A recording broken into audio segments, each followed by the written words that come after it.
Hello everyone and welcome back to Spoiler Talk. Ignore the Family Dollar? Family Dollar, yeah, ads. Ignore them. So, the first card we have is basically just a creature spell that pumps up stuff. It's not important. We get plenty of these every set. It's not that good, but it's not bad. I like this card a lot because it's a mana. It gives you, I'm pretty sure this is going to give you 2 mana, and it's pretty good. It's not as good as a card that we're going to look at later, but it is really good for mana. This thing has adapt. That's pretty cool. He actually has some pretty good art. I don't think he's going to win best art for the day, but he's a pretty good card. He gets 4 adapt counters. No problem with that. If you cast his adapt counters, that's pretty good. It's not bad. I don't like this card, but I think it will see play. I don't like it because it's kind of expensive if you add everything. But hey. And this is just this card, but better. Savage Slam.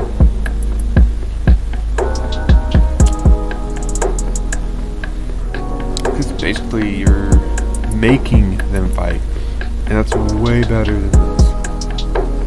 I know this is like all creatures basically, but this is just really good removal. It's really cheap. Definitely if you get Dominary, you'll see why.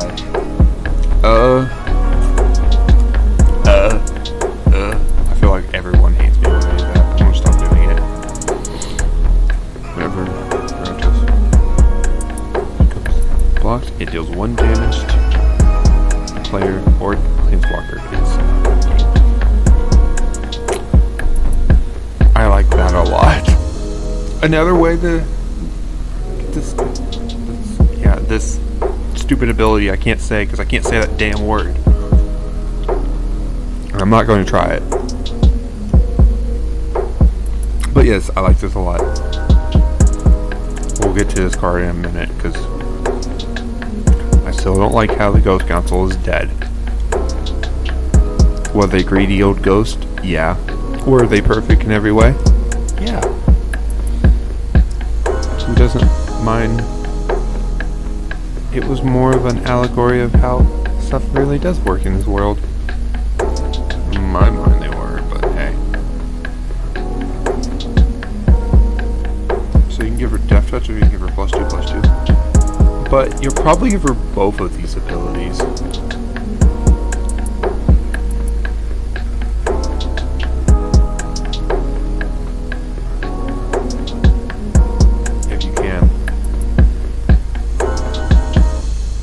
I really like this card. It's really flexible, and flexible cards are good.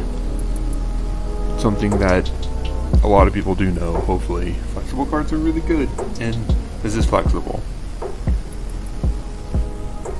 I'm going to take a second for reading this, and I'll edit this out. Okay, this octopus, holy shit is it good. I can see it play. I can see people who craft decks that don't play for like tabletop people like me love this card. It's really, really good for tabletop. Will it see tournament play? I don't think it will. Actually, I'm pretty sure it won't. It's really bad in anything but tabletop. Like, I don't think Arena will see it play, but I think it's a good card. Personally. Destroy all creatures, you gain life equal to the number of creatures you What? They were destroyed this way. That's some really good removal. It's not broken. I was about to say it's broken. No. It's just really good and really cheap. Like, this is probably the cheapest removal for all creatures that I know of. I'm thinking, but I don't think there's any more that's cheaper than this. This is really cheap. Like, really cheap. My only question is, why is Kai'Sa killing the Ghost Council? Like, is she working for Bolas, or is she just working for herself because she knows that this greedy Ghost Council? But then why would she take over the Orzhov if she wasn't... It's so complicated, and I definitely want to know more of the story and why she's here. Because I don't see her coming here just for no reason at all. Bolas had to hire her to kill the Ghost Council to take over, because the Ghost Council controls everything. They are the central part of Ravnica, so I'm really, really interested. Okay, we're going to go into the cards. We're going to go over here because I don't want to deal with...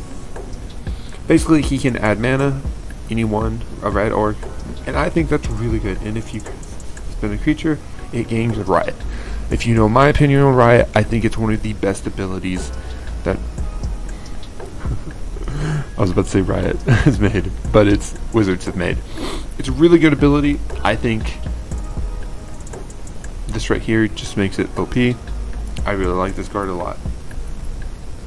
I was reading this, and it's basically just draws. It's a draw engine. It's pretty good. I don't think anyone uses their -3, tell the truth. But yeah.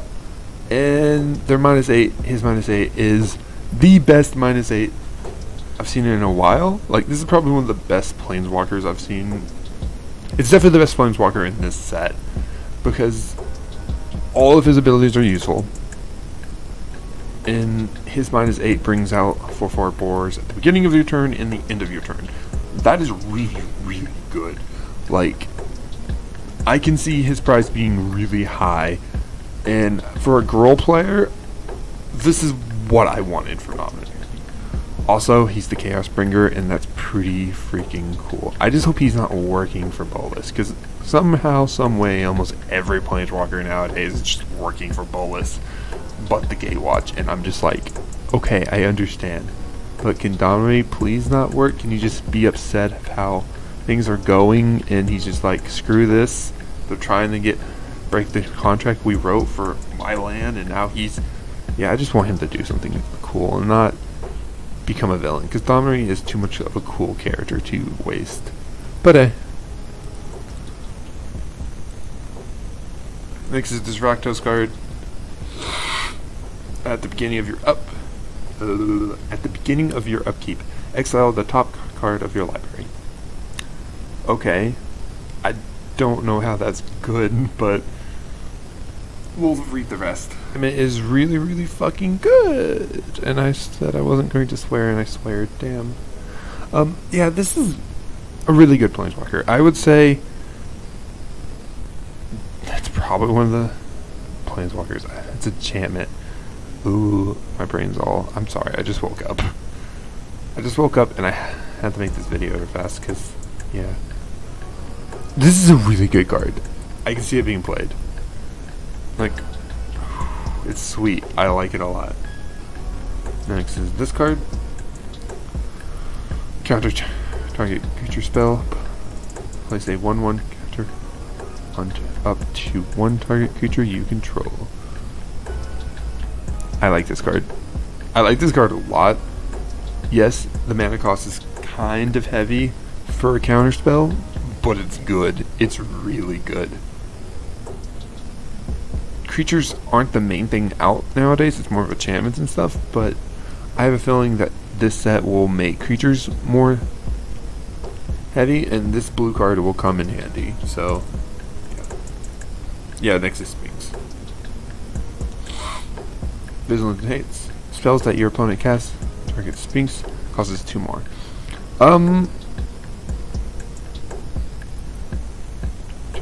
This is...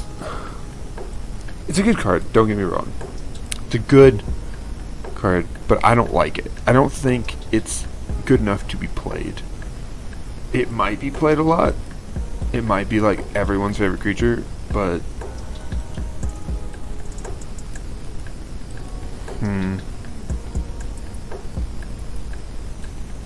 I think it has a unique ability. That's something I do think. But I think they could have just gave it hexproof, to be honest. But hexproof isn't a blue and white thing. Actually, I think white does get hexproof sometimes. Don't they? Or does blue get hexproof? Yeah, blue gets hexproof sometimes.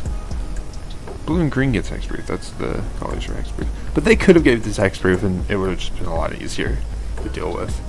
Like, it can still get hit by removal. You just have to pay more. Enter the battlefield. Look at the top 4 cards of your library. You may reveal a card from your life card. You may reveal a land card and put it on top of your library. Put the remainder at the bottom of your library. Elfscape. I think it's good, to be honest with you. It searches for land, gets land if you really need it. I don't think it's going to be played though, because mana elves are a thing right now, and there's easier ways to get mana and not screw yourself over. If you get into your wind edition, you have to put it on the bottom of your deck. So yeah, I don't think it's going to be played, but hey. And finally, the creature that I've been waiting to talk about, because I love this creature so much. You can't cast non-creature spells. That's her first ability. Yeah, pretty good first ability. Every time you tap a land for mana, add 1 mana of any type. And so basically, she's a mana dwarf. She's probably the best mana dork that I've seen in a long time. And you can't cast as spells. That's not creatures. Yeah, she's everything girl wants and more. I love this card so much. And I know blue-white players who's going to be so pissed about it, and it's so good. It makes me so happy. She's nasty. Talking about a hexproof creature? Hexproof! This creature is bad. Do never play this. It is really, really, really, really, really bad. It is really bad, but it... Actually, it could probably be played. I don't know why I'm saying it's really bad. That creature, the enchantment that, I'm stumbling over my words now, damn. There's an enchantment in this set that you attack with your defense, not your... And in that, she would be pretty good. This thing would be... This Cyclops would be pretty good. Pretty good. Elves now become bad. That's all I have to say. Target player reveals the hand. I hate revealing hand cards. You may choose a non-land card from it. That player discards that card. Well, this card's gonna be a pain in my ass for this whole cycle. I'm gonna hit this button real fast. Hey look, there's more cards out. I guess there was a good reason that I hit that. But first we gotta hit this. Addendum! No, that's not addendum. It's... Get 2 counters. Get 2 counters, and each creature you control with a +1/+1 counter on it has flying. That's a pretty good card. Each creature you control with a +1/+1 has trample. That's... Well, damn, don't these work really well together? And what the hell does this do? Creatures you control gain indestructible until the end of turn. That's a very non-Orzhov thing to do. Not Orzhov. I can't remember the blue-white guild. Oh god, what is wrong with me? I know the lore really, really good, I say, but now I can't name it. Addendum, if you cast a spell in your main phase, you put a 1/1 counter on target. Each of these creatures, they gain vigilance until the end of turn. Well, this is more Boros-y than blue-white, just saying. Way more Boros-y.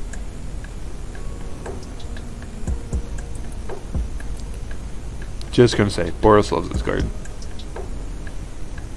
And that's all the cards for